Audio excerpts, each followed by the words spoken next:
Women on a Green Mission. Follow along as two friends document their unfurling permaculture journeys. Join our chat each week where we'll be sharing how we and others apply permaculture to our gardens and daily life. We're no experts. We're at the start of our journey, fumbling our way to a greener life. We'd love your company along the way.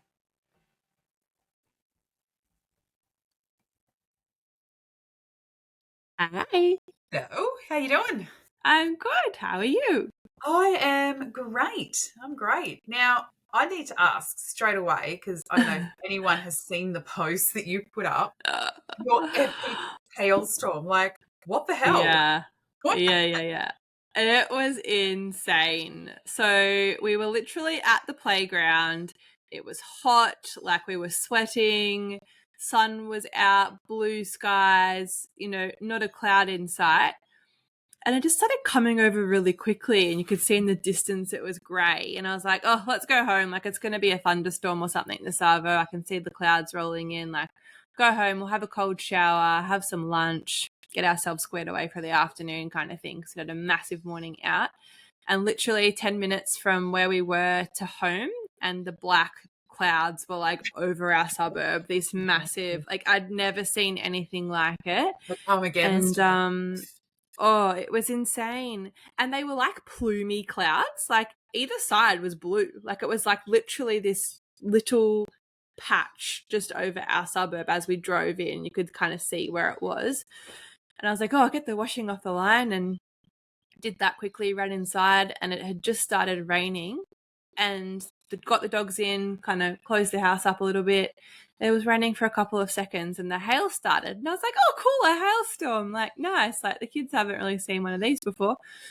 And then, tiny little hailstorms, and then within half a minute they were like golf ball to tennis ball sized, and I was like, where did this come from? It was just out of the blue, out of nowhere, and we were just standing there watching the yard just get whiter and whiter and whiter, and it was crazy. Like, obviously the car got damaged, the tiny home got damaged, all the fly screens were like twisted and ripped because of the wind and the hail.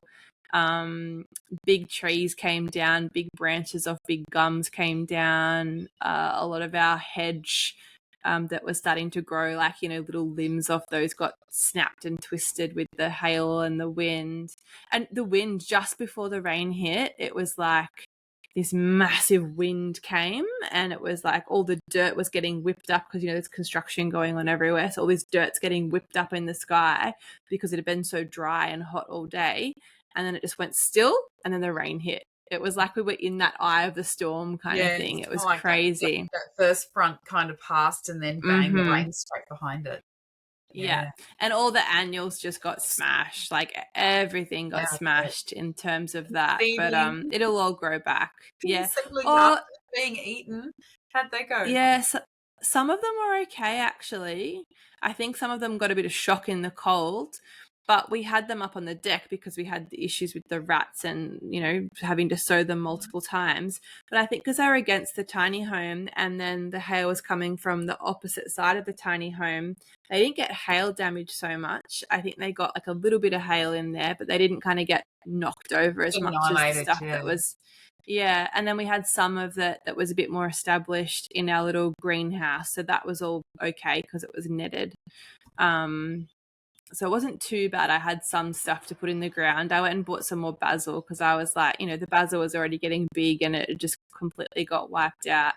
Trimmed back the tomatoes by like more than half. They were just stalks, but they're all exploding and green and fruiting already. So everything's been so resilient, which is good.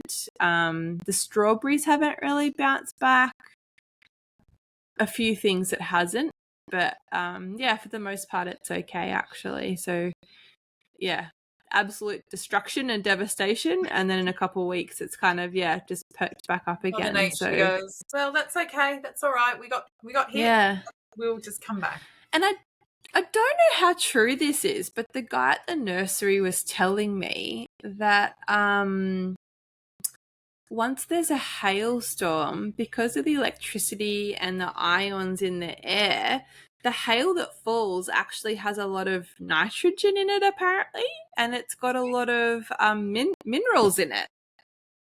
I remember I reading, don't know how true that is, but yeah, I think there's a lot of truth to it, because I remember reading that they did studies on the water that was held in clouds. Like they actually, it might have been a podcast I was listening to, maybe I didn't read it, but yeah, they actually went up in basically, for want of a better term, went up in like a light aircraft and was like scooping, you know, out of the air, like out of the clouds, like the moisture, like, or sucking it in somehow. I'm sure it was far more complex and scientific than that, but basically they got those samples and then they tested the water that was in the clouds, and yeah, apparently it is more mineral rich and has a lot more to it than the water that we have. I mean, obviously town water's treated, but even rainwater that we store, because apparently something happens to it, you know, when it gets stored. But that's why it's the difference between when we have rain and the garden, you go, wow, like the garden's just done really well,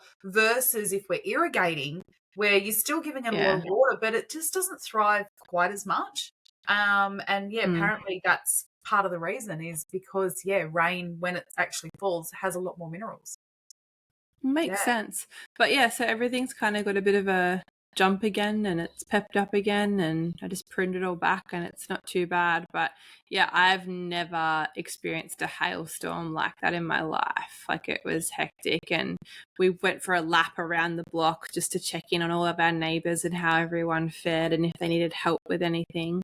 And yeah, it was like a Christmas postcard from the Northern Hemisphere. Like, it was 6, so the storm hit about 2:00 and we went for a walk about 6:00, and the ground was still covered in white. Like, everything was white, and you went around, looked at the houses, and, you know, in all the eaves and everything, it was all white, like a Christmas postcard. Like, it was just crazy. And it, you know, a good couple of hours and it was still all frozen and on the ground. So it just goes to show, like how big those hailstones were to retain the cool to stay in form. Wow.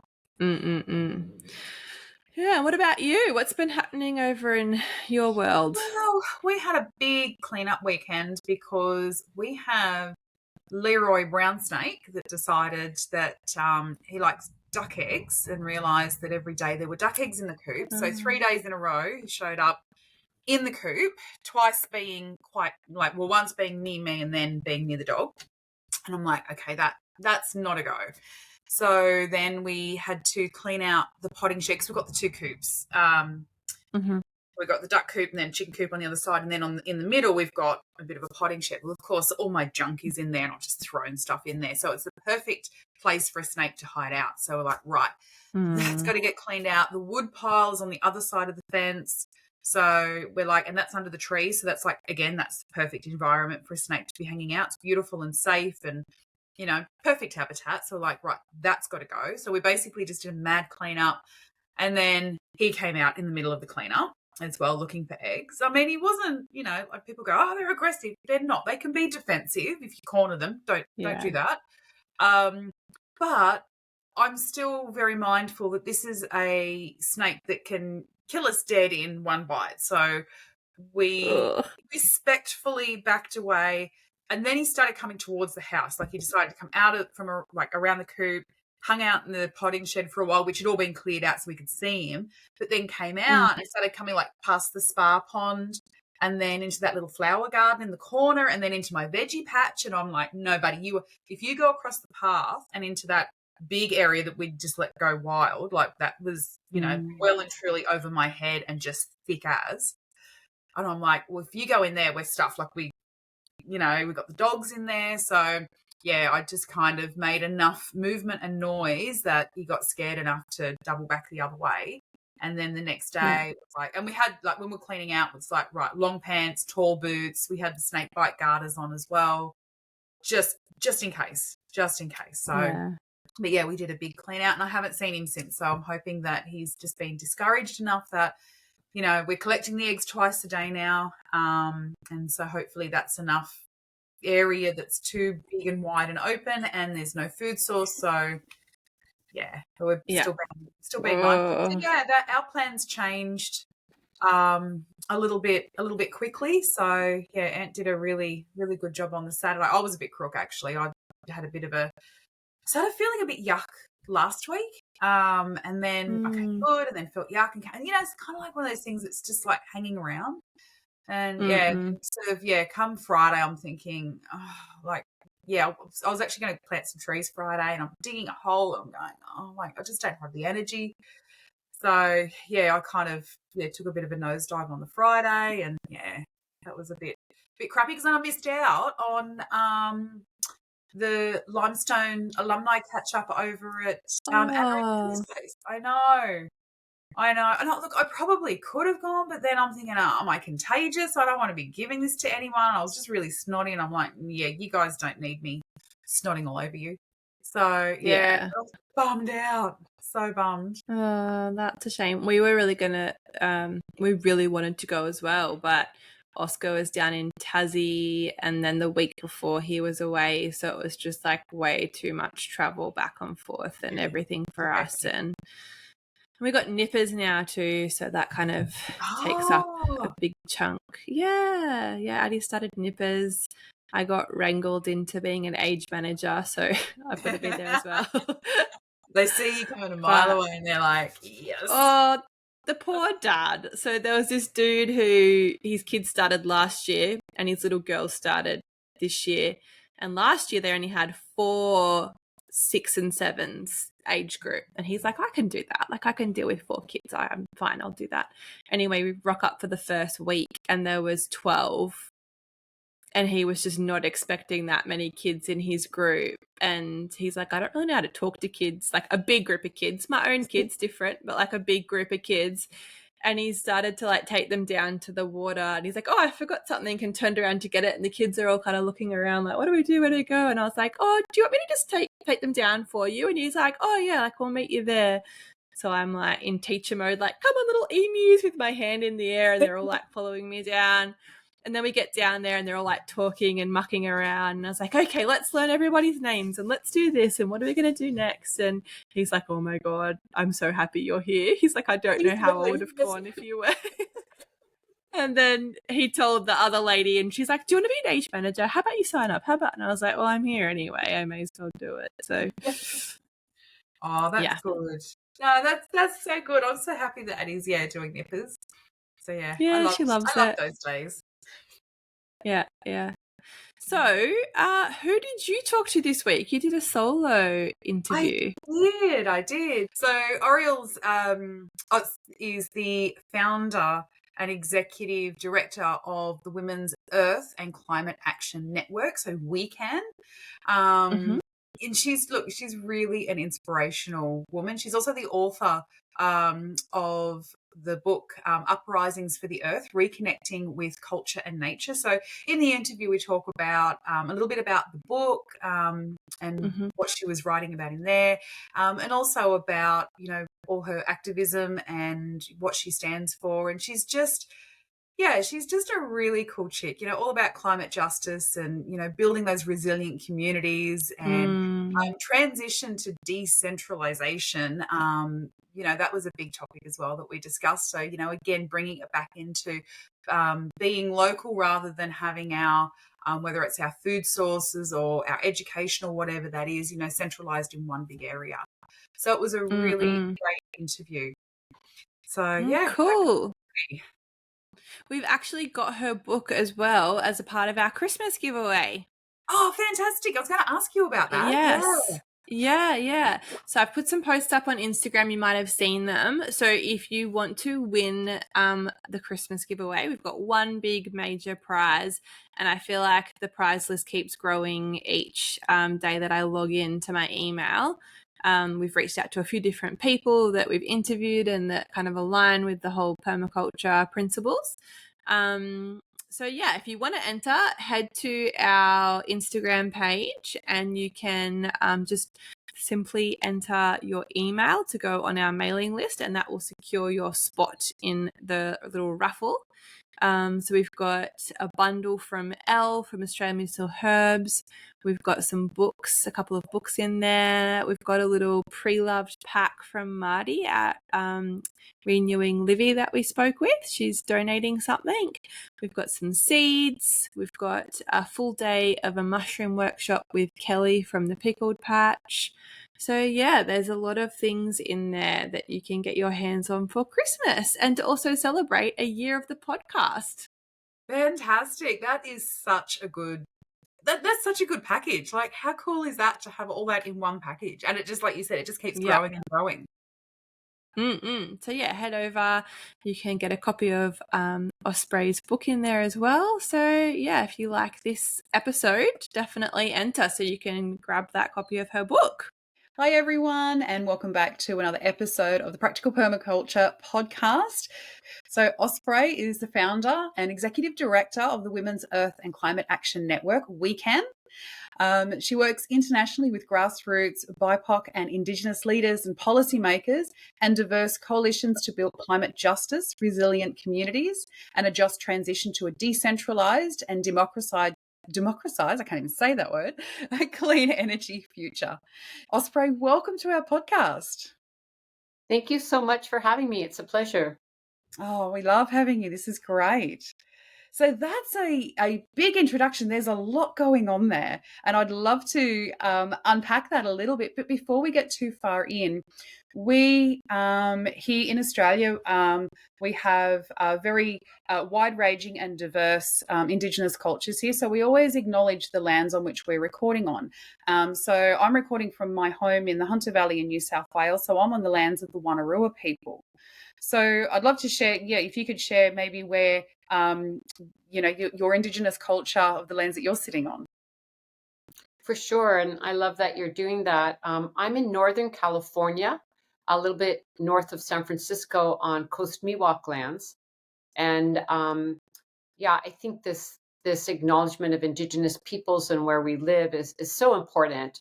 Mm-hmm. And so I'm glad that you brought that up. And then I'm sure as we get into the discussion, also talking, beyond the land acknowledgement, how do we actually really stand with Indigenous peoples in their struggle for Indigenous rights and the things that are so important to them in their campaigns. So I'm really honored that we could begin in this way. Thank you. Wonderful. Thank you. I think we're very much the same. We feel that it's incredibly important, and not just as a tacit acknowledgement, but as a way of really giving that level of respect and connection as well. So I'd love to start by asking, so who is Osprey? Who are you? So that's a little intro about what you do, but who are you as a person, and what inspired you to write your book that we're talking about today? So the book is The Story in Our Bones. Oh, thank you. So yes, the story is in our bones, and the subtitle is How Worldviews and Climate Justice Can Remake a World in Crisis.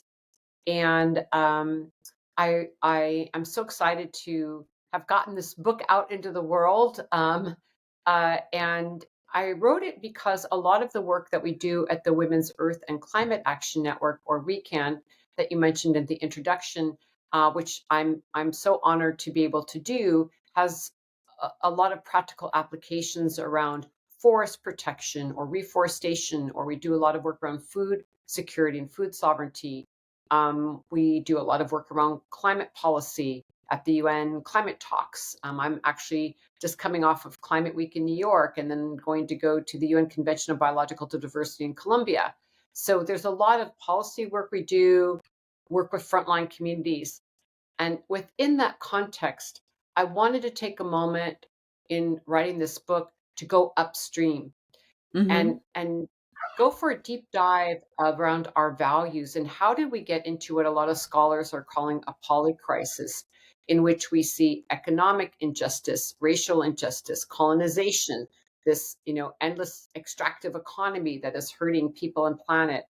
And also to mention these patriarchal institutions that we mm-hmm. live in, and all of these systems of oppression and how they're interlocking.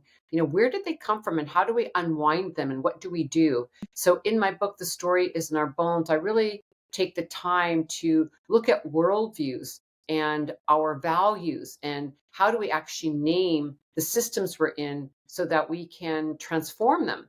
And so, not to be vague, just as we're talking about this idea of supremacy, of whether that's male supremacy or white supremacy or our supremacy over nature, all these ideas that have led to so many imbalances and harms to us very personally, but also in how we're treating the earth and other communities. And so the book goes into a deep dive that is, some of it is personal storytelling, some of it is work that we've done at WECAN, and then just a lot of historical knowledge that I've collected over the years to really give meaning to this moment and to look at how did we, as a modern society, feel this orphanage from the living earth, and how do we bring ourselves back into the story of being part and particle of nature, and how healing that is and how important that is as we try to go through this very challenging time of, as I say, polycrisis that's ecological and social, all piled on top of each other. And how do we really start teasing that apart and finding out our own nature within a new way of living? And so that's really what the book is about. And in terms of me, that's also what I'm about. My life is dedicated to, this moment in time, and how I can best serve the world and do what I can at a time that I think is just on the one hand leading to terrible peril, but also the potential for promise. And it's like we're on this razor edge of which way we're going, and what can we contribute to a forward positive trajectory at this point, I think is my biggest passion. Yeah, absolutely. Yeah, it's so important. I think that, that connection to nature, like that's the thing that sort of, I suppose, spoke to me the most, because that's the thing that I'm most familiar with. But there's so much more. There's so much more to it. So in your book, you discuss the concept of rewilding our worldviews. So how do you think that, say, integrating permaculture ethics of earth care, people care, and fair share can really help to reshape, say, societal norms and values towards sustainability? How do you see that? Yeah, I mean, I think it happens at a lot of different levels. I think the first thing is I'm really interested in how we remember from our own ancestries, and then also looking forward to a living cosmology. I think it's something we're really missing, and Mm-hmm. it has such a deep impact on us. So, that the river is alive, that the forest is alive, that the mountains are alive. And how do we start remembering that we are relatives, that these are our living relatives? And that relationship building, I think, is absolutely core to the principles of permaculture. But also, I would like to see them become part of our politics. A lot of times when I do this work, we are, at the UN climate talks, or we also do different exchanges, financial institutions, around bringing information to them around Indigenous rights or protecting ecological integrity, around projects they might be financing. How do we actually bring into these spaces that are very devoid of thinking about the living earth or equity, or social justice or climate justice? How do we convey that narrative and that story to remember that we're part of a living world? And so I Mm-hmm. think this is also something we need to cultivate on a very personal level, just at the simple level of having a garden, or at least walking in nature, and really continuing to develop that relationship with the natural world. But also, I see it as a political activity, even though it's often written off as like, oh, that's a camping trip, or, uh, it's diminished. That relationship is sort of seen as secondary to more important matters. I think that's a big part of the problem, is that we need to Massive. have the Yeah. earth be the center of the conversation and put great value on a relationship with nature, and not allow the powers that be, if you will, to diminish that deep longing we have to belong to the earth, to talk about the earth, to center the earth, and to center communities who are lifting up nature. And so I think that's where the struggle is that not only do we need to enhance our relationship with nature on a daily basis, but also insist upon it in a lot of social and Mm. political spaces. So that's something I think very important. Incredibly. Yeah, I love that. Because I mean, yeah, the earth was here well before we were. And we are inhabitants, as are, all of the bacteria and the animals and the trees and anything else that lives here. And to understand that we are part of the system, we are not the system. And how do we work with the system? How do we work with nature? How do we get, you know, what we need without causing harm, and even better, ensuring that we're leaving things better than what we found them. So how do you I suppose, yeah, how does your work then have that direct impact, so on that political level and in those larger conversations with policymakers? So what sort of work do you do there?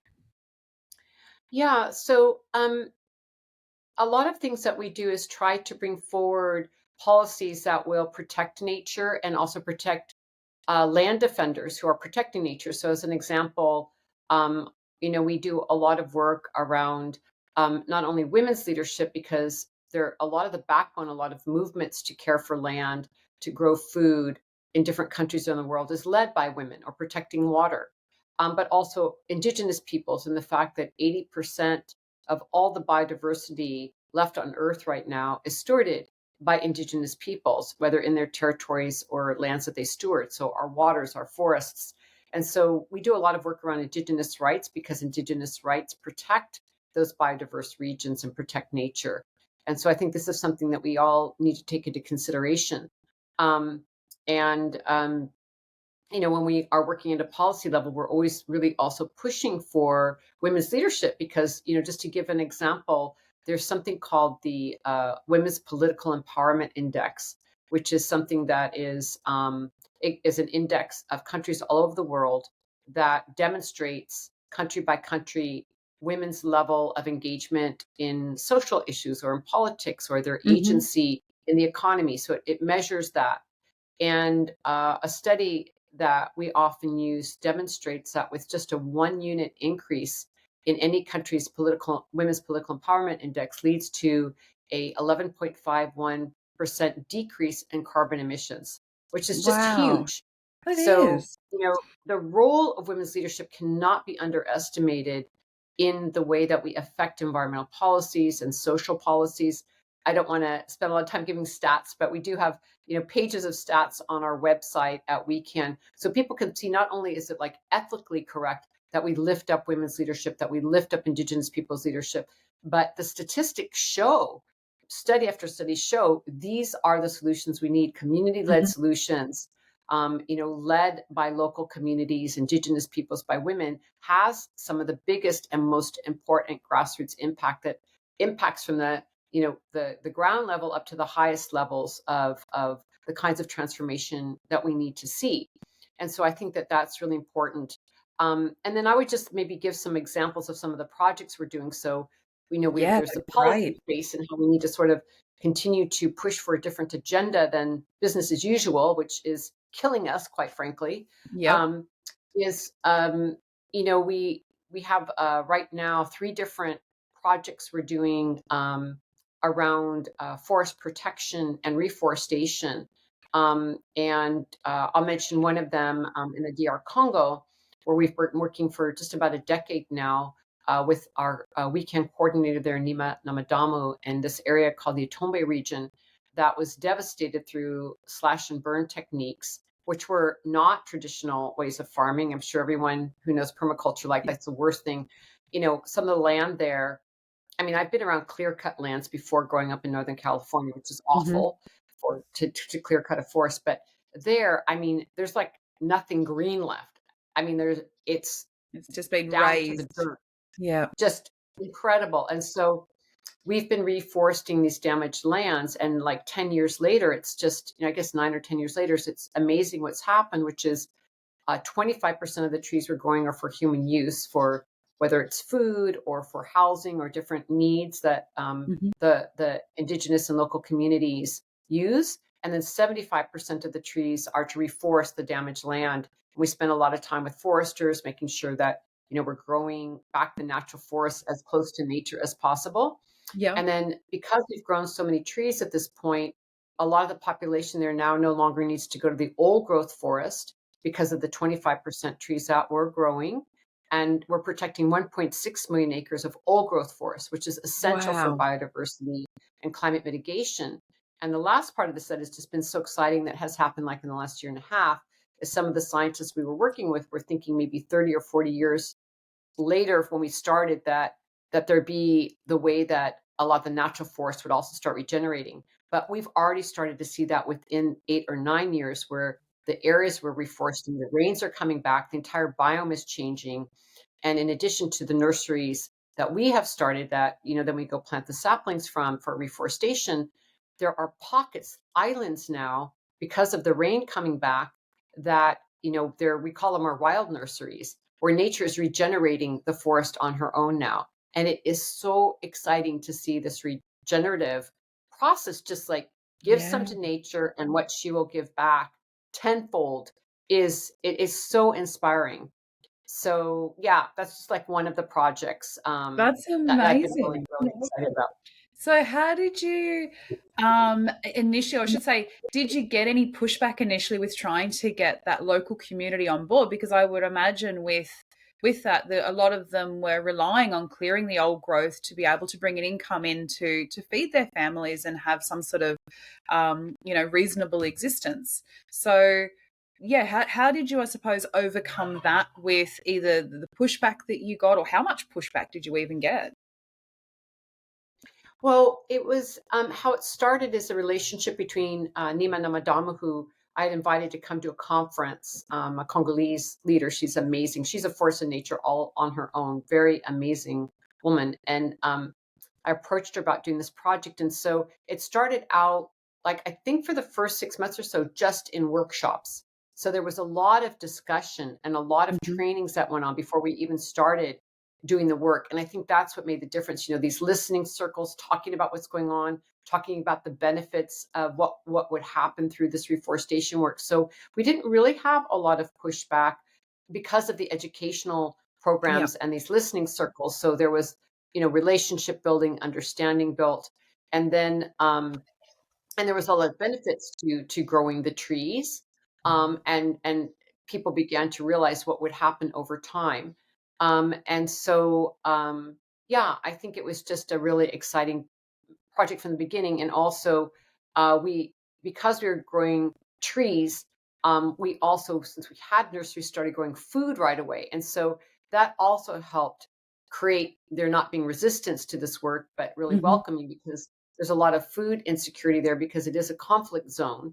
And Yeah. so we were able to feed and continue to feed lots and lots and lots of families from the nurseries, from the gardens and the food that were growing there, as well as the trees. So it all kind of worked in a very um, interactive way and an intersectional way. Like women work a lot, where one thing's connected to another. We're growing the food, we're growing the trees, caring for the families. So yeah, it really was I think welcomed from the beginning. Yeah. Through using workshops.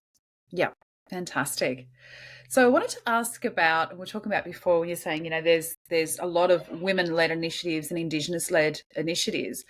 I wanted to specifically ask, without sort of sounding like separatist, but in your experience, what's been the difference with having women, especially women, involved in either high policy decision making or grassroots level versus having men lead those initiatives? What's the difference that you've seen? Well, I think that, first of all, I think it's important to say, in our organization, there are men engaged. And, Hmm. we are all about not putting men down, but about lifting women up. It's the fact that there's been an imbalance. And I think Yeah. that's the crux of it, is that it's not about who's doing a better job so much as how do we create egalitarian governance structures again and have balance of leadership. And right now we're so horrifically out of balance, and not having women and gender diverse leader and Indigenous, Black and Brown women leaders at the forefront, that vacuum has left humanity in a very dire situation. And Hmm. so right now we need to focus on women's leadership. We need to focus on feminist analysis. We need to focus on Indigenous and Black and Brown communities being lifted up, because it's the voices that have been diminished and oppressed that will create balance in the system and equity. And so when you bring women into these spaces, a lot of the things that have been missing begin to appear. The care economy, the circular economy, the knowledge of caretaking for families and caring for children, caring for the elderly. The list goes on and on. We know, from so many studies that one of the best ways to keep peace in the region is to have women leaders, and we're not there. We see war zones explode. And so I think that women are bringing to the table not only their intellectual capacities, which are great, that's are always underestimated, but they also bring their emotional and spiritual intelligence to the table. And that really changes the dynamics. And it's not that men don't have emotional and spiritual intelligence, but at this time, in the way that we have created social norms, women have a lot more power spiritually and emotionally. And so as an example, like just at a policy meeting, or sometimes when we meet with financial institutions to try to get them to stop some bad project, when we bring all these women to the table, not only can they share, a legal case about why a fossil fuel pipeline should not be constructed, or why an area shouldn't be mined for fossil fuels or other transition minerals, because it will destroy the water. They can bring all that knowledge of the destruction ecologically, what will happen, but they can also look people in that and say, this is where I'm bringing up my children. This is our water. This is where I'm growing my food. You're poisoning us. And I think we need to have people that are empowered be called to order at this very human level. And I think women are enormously powerful in being able to convey the urgency of our communities and caring for our families. And really, since you told me earlier I could say a cuss word, I will now take that option and go for it. Call out the bullshit. That we have to stop we have to stop business as usual. That the business as usual model of the extractive economy and just corporate greed has got to stop. And I feel like when we're in these policy meetings or running projects, women are just very good at keeping things grounded and calling things for what they are, and representing our full spectrum of who we are as human beings. And that we need to really value that voice and value that leadership. And it's desperately needed. And that's what I think, along with many other things that women are bringing to the table. There's so much, isn't there? I mean, there's just a whole episode just in that alone. Like, it's, and you can see it anywhere with any movement for any reason. Once that balance starts to shift and there are more women involved, it just changes the whole, for want of a better term, the vibe, the feeling of where something's moving to, the intention behind it, the values behind it. And again, not to say that men don't bring that, but it just brings, it needs to be balanced. If anything is one-sided, like if there was too many women and not enough men, again, there's an imbalance. So it's really important that we make sure that we do have a good balance of, both genders, along with, Indigenous peoples from various cultures and various backgrounds and various experiences as well. So you touched on, you used the word care in there, and I wanted to ask you, like, the climate crisis or the ecological crisis that we're in. I mean, there's a lot of big language that gets used. We're in a crisis, and we're all, basically this whole thing is going to, it's a shit show and it's all going to end, and it can be very overwhelming, and especially when mainstream media keeps feeding us, it's always dramatic, it's always huge. So how do you, for yourself and also for your community, handle that emotional and psychological impacts of that? It's a wonderful, wonderful question. And I think one that, because I'm leading a climate organization, we deal with it frequently And then with a lot of partners, we, work in a network. So there's lots of network partners we have. And, this question comes up because, we're in the fray of it, meaning that we Yep. deal with communities in crisis. I get phone calls every day.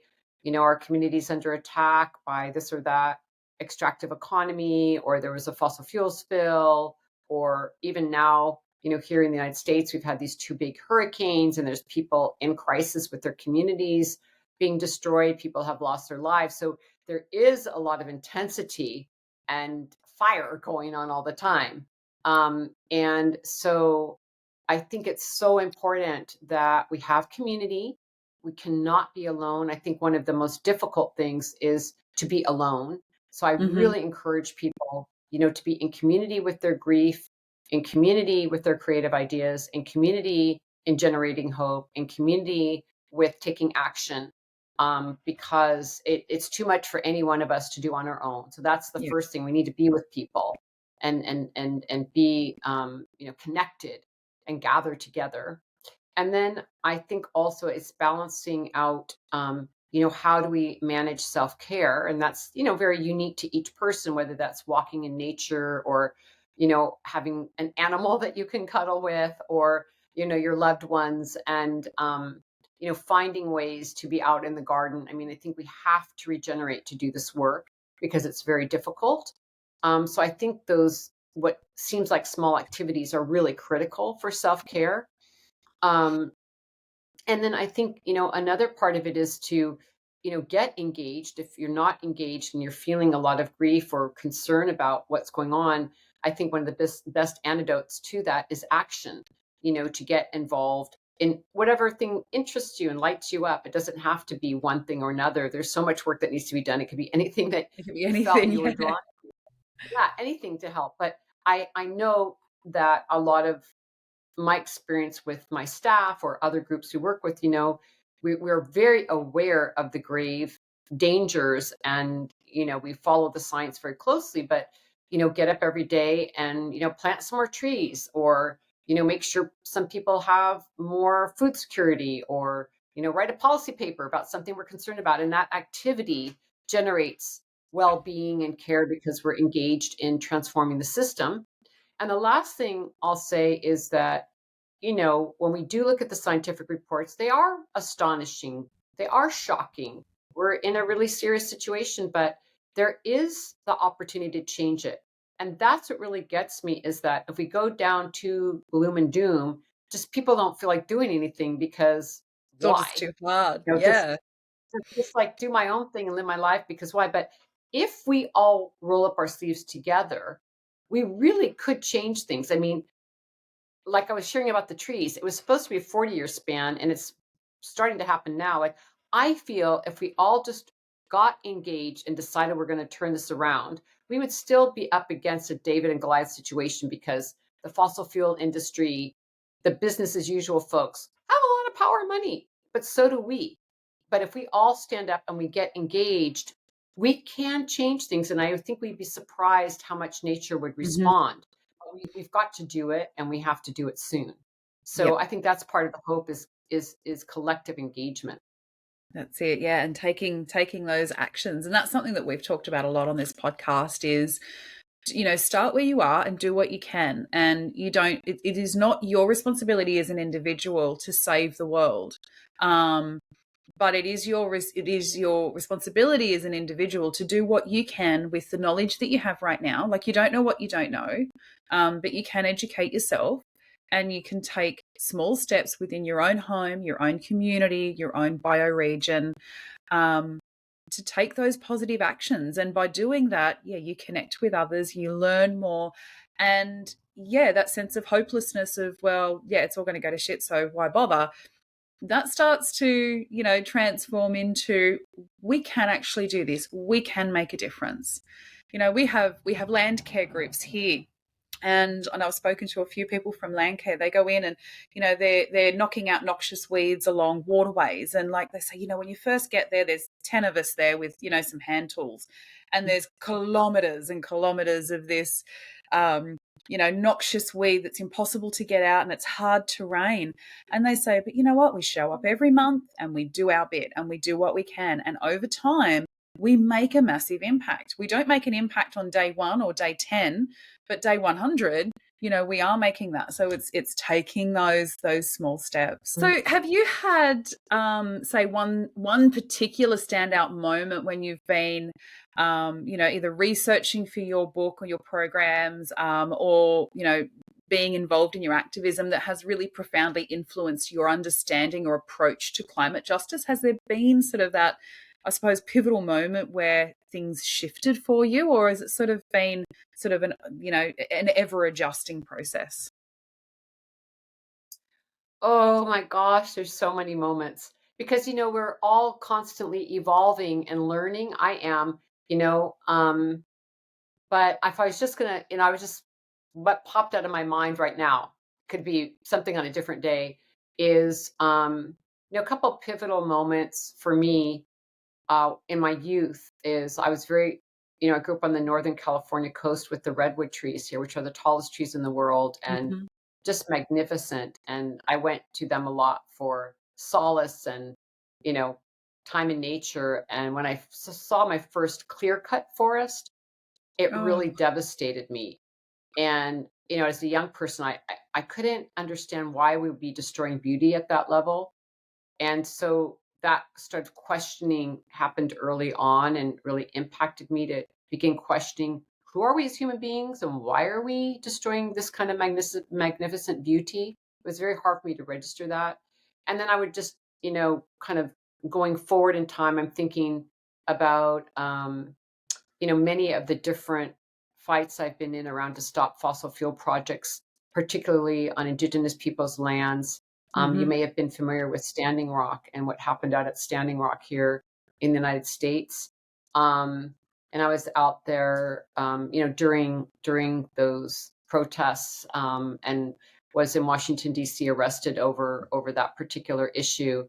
And the depth of understanding colonization and the impact of colonization on Indigenous peoples and the relationship between um, how people view the world around caring for the earth and centering the earth as a worldview as Indigenous peoples do has really impacted me versus an extractive economy or this hierarchy that we experience in modern Western society that nature is here to serve us versus we're here to be part of the web of life. And these kind of contrasts have deeply impacted me and formed and shaped my nature, and kind of stand out as moments of becoming more determined than ever to fight for justice, to care for people who are marginalized, to care for nature that can't speak for itself, to speak for the forest, to speak for the river. These are the kinds of things that come to mind when you ask a question like that. Yeah, I love that. And when you said that about the clearing of the redwoods, I actually went back to a moment in my teen years where I'd go and visit family on the mid-north coast here in New South Wales, and we'd always go out to the state forest and we'd, swim in the river and go for a bushwalk and just be in nature. Like that's always been my happy place. And I went there one year and, we put the backpack on and, packed a picnic and off we went, and we walked into this massive clearing. And the state forests here are used for logging. So I don't want to say it's managed well, but it's managed better now than what it was. But at that stage in my teen years, it was just, again, like the whole lot just cleared, and I cried. And I didn't realize even in that moment why I cried and why I was so, it hurt seeing that. So I very much understand, what you're saying there, that it has such a huge impact. Yeah. No, and I Wow. really love what you said. Thank you for sharing that. And also, I do feel like we feel it in our bodies. It hurts, Mm. like this is, our Mother Earth, our living Mother Earth. We love her. And it hurts to see her destruction. And it's, yeah, I think it feels very personal a personal attack, when we see these things and these places that we love being destroyed. And hopefully that passion can translate into stopping the harm. That's what I hope Absolutely. for. We even had a tree here, like we've quite close to the house, a big ficus. Wrong place to put a ficus because of its root system. And of course, the roots have gone under the house and lifted up the concrete slab. And so we had to have the conversation of how do we actually manage this, because it's damaging the house. But I sat there and I just sat under this tree. I watched the birds. I listened, and I cannot get rid of this tree. So yeah, we ended up putting a big root barrier in, and so that way we could sort of direct her roots elsewhere and away from underneath the house and our water tanks. But yeah, I had plenty of people say to me, "Oh, just chop it down and plant another one." I'm like, it doesn't work like that. Like, there's so much more that's happening here. Like, just stop and observe, see what's happening. Like, yeah, it would have hurt me to have done that. It just, yeah, there's no way. Yeah. So, I wanted to ask you too, are there some misconceptions maybe about climate justice that you find when you speak to people that you need to clarify for them? And if there are, can you share some of those? Well, I think that a lot of times people don't understand the justice part. That as an example, sort of in the business as usual model, which also is what got us into the crisis, meaning these systems of oppression we're talking about, whether that is our neoliberal capitalistic frameworks that are based on an extractive economy, or patriarchy, or colonization, or racism, all these systems that contribute to inequities around the climate, around the environment, around ecology, around economy, around anything in society. And so when we're talking about climate solutions, or taking action on climate, there can be a very unequal approach to that.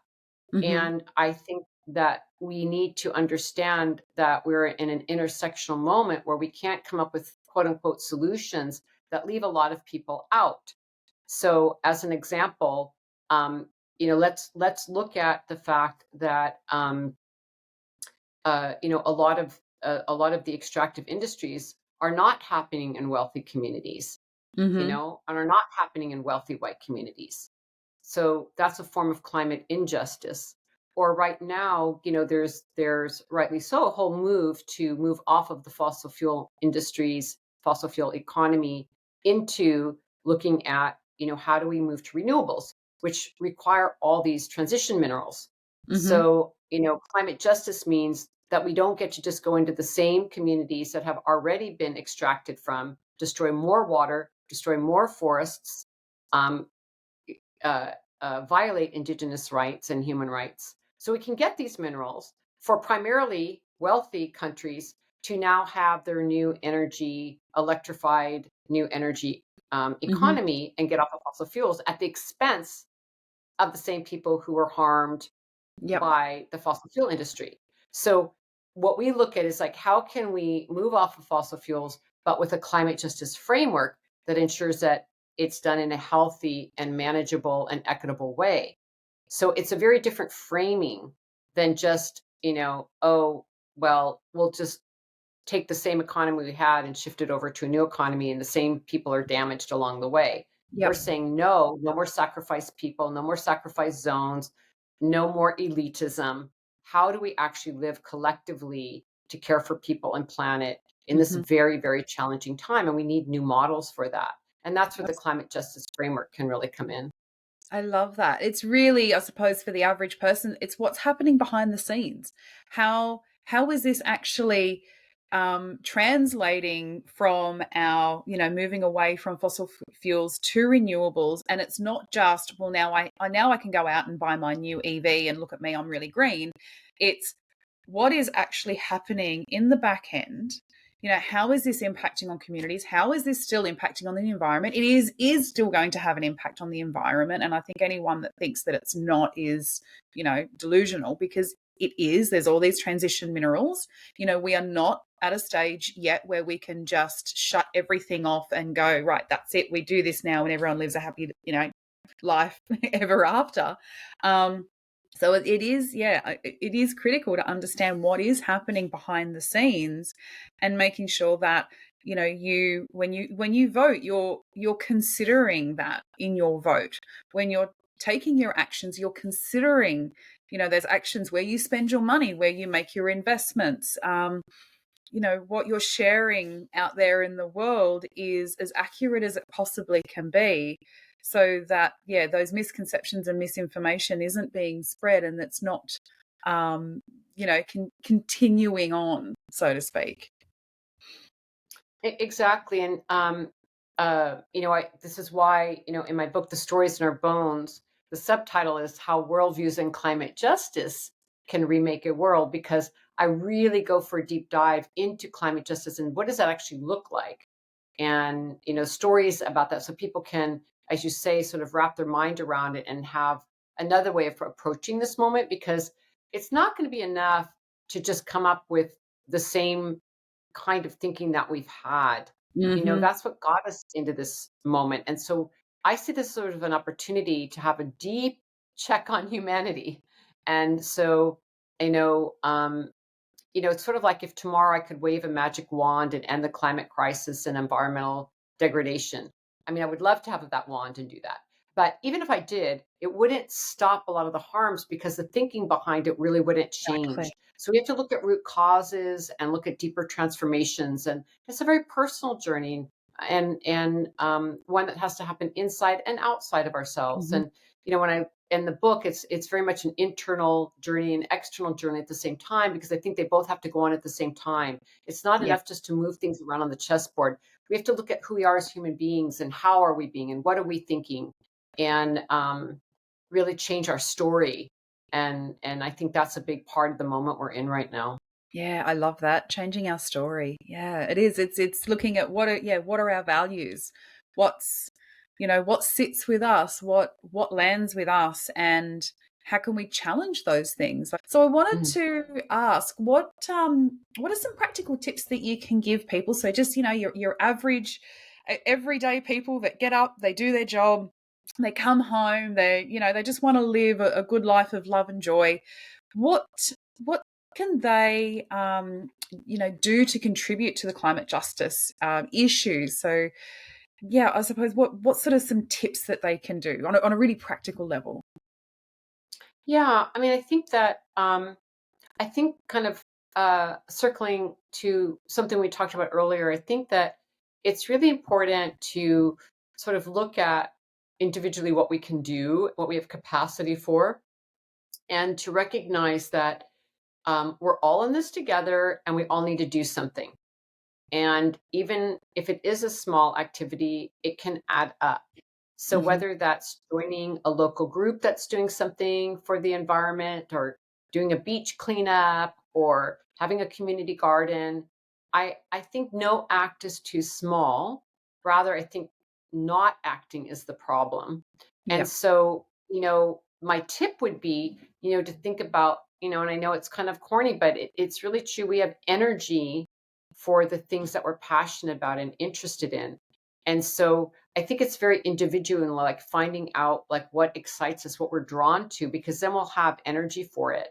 Yeah. And so that's what I always recommend is people really think about, you know, what makes you excited, what lights you up, and do that. And if even if it's a small activity, it will contribute. And then if we all do something, it can build that collective power, which is what's really interesting and I think has a big impact. And you know, not to think that any act is too small, because it's not. Hmm. You know, and get involved in your local community. Or if you want to go broader, there's just so many groups now doing amazing things. But I think the biggest thing is act. That is the biggest thing. Do something. Do Do something, and if you need to adjust as you go, adjust, but just get started. just Yeah, get going, and you'll feel better. It also feels good. It's fun.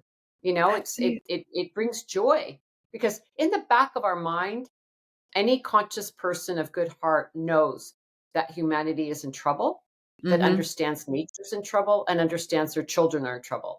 Anybody knows that. Yeah. And though maybe it might feel like it's more comfortable to just brush it away, it doesn't really go away. It's still lingering in our heart and mind. And so just taking an act can bring great joy and relief and hope. And I think that's what happens when you start acting. You realize, oh, this is actually really helping. It's helping me. It's helping my attitude. It's helping me help others. And I think we just need to like keep rolling in that direction. Fantastic. Where can we find your book? So can we get that from your website directly, or? Well, it's the typical thing, even though we may not be fans of Amazon. It's on Amazon. It's the simplest way to get it. Yep. You can go to the book publishers on New Society. Book publishers are a wonderful publishing house. But just all the typical places that you go to get books. Yeah. But Fantastic. it's We'll out there at all the main stores. Yeah, wonderful. online. We'll make sure that we put all the links in our show notes. Also, if people want to reach out and connect with you directly, if they have questions, they can do so.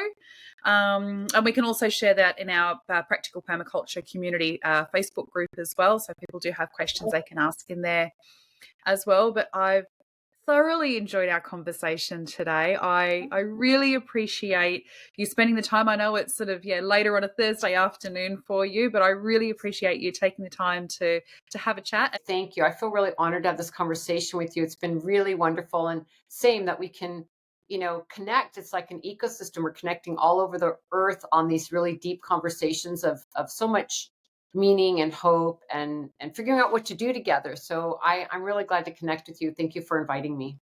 Oh, my absolute pleasure. All right, take care. Thanks for listening to the Practical Permaculture podcast. Jump onto our Facebook group to keep the chat going and to look for any resources that we mentioned on today's show. Look in the show notes. And if you liked the episode today, then subscribe. Please give us a review and share. And if you didn't, then that's okay. We'll sure you'll find the right podcast for you. Bye. Bye.